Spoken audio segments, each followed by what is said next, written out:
Avant donc que d'écrire, apprenez à penser.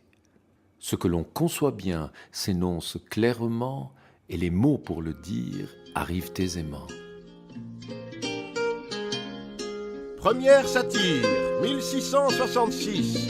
Nicolas Boileau obligé de se justifier pour avoir offensé un procureur véreux. Je ne puis rien nommer si ce n'est par son nom.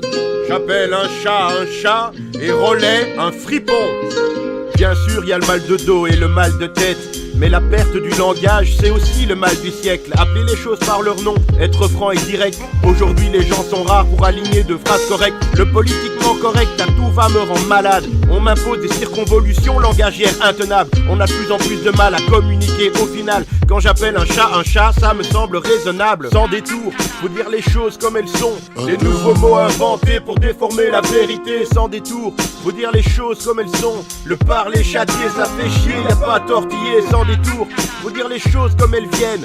Spontané avec honnêteté, parfois outrancier. Sans détour, faut dire les choses comme elles viennent. Faut pas toujours vouloir enjoliver la réalité. Le français est une langue vivante, pleine de nuances, dont les subtilités se font déposséder de leur essence. Alors on perd le sens de la formule de l'existence. Ne confond pas la connaissance et la reconnaissance. Il y a une différence entre stupide et imbécile, même si c'est subtil. Mais là ça va de pire en pire avec leur novlangue droite lomiste. On comprend plus rien, tout devient flou et débile.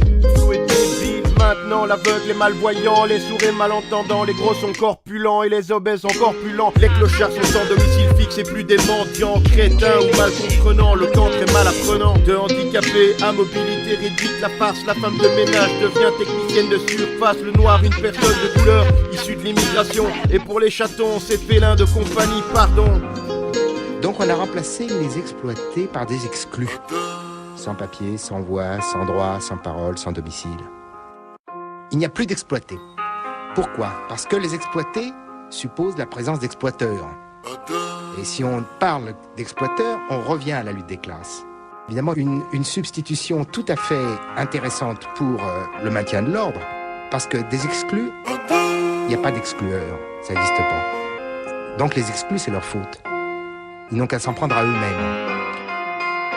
Ça ne veut pas dire qu'on ne peut pas les aider, ça ne veut pas dire qu'on ne peut pas faire preuve envers eux de compassion. Donc on remplace la lutte pour la justice par l'action humanitaire.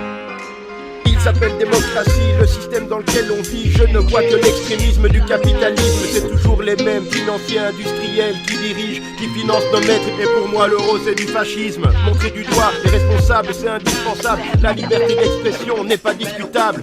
C'est toujours acceptable d'insulter les coupables. Parfois même faire rouler les têtes me semble envisageable. Dans mes textes je fais l'effort d'une expression correcte. Mais dans la vie de tous les jours je pratique l'expression directe. Personnellement je préfère la rudesse d'un langage vrai que la méchanceté cachée dans une tournure alambiquée. Même si j'adore l'humour, la dérision, le second degré, ça a le don de m'énerver quand je repère la malhonnêteté. On parle de misère et de guerre, je deviens premier degré. Les sales cons, c'est par leur nom qu'il faut les appeler. Sans détour, faut dire les choses comme elles sont. Les nouveaux mots inventés pour déformer la vérité. Sans détour, faut dire les choses comme elles sont. Le parler châtier, ça fait chier, y a pas à tortiller. Sans détour, faut dire les choses comme elles viennent. Spontané avec honnêteté, parfois outrancier. Sans détour, faut dire les choses comme elles viennent. Faut pas toujours vouloir enjoliver la réalité. Aujourd'hui c'est devenu mal vu de draguer dans la rue. Et c'est pire de prévenir une fille qu'elle s'habille comme une pute. Qu'au pire si par erreur c'est un PD qui dandinait son cul. Balance pas un juif qui dit dans l'abribus tu seras pendu. Différence de conséquences en fonction des mots choisis. Les migrants sont souvent mieux traités que les sans-abri. Pourquoi les résistants sont mieux traités que les terroristes? Pourquoi on peut pas dire la Cisjordanie c'est Varsovie?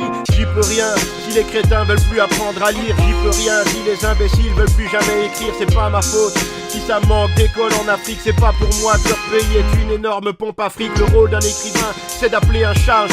C'est pas ma faute s'il y a des mots qui vous plaisent pas. Si les mots sont malades et ça nous de les guérir ou pas. Si les gens sont malades et ça nous de faire le premier pas. Verstab aime dire les choses comme elles sonnent, tandis que l'ours en plus fait tomber les feuilles de métal en automne.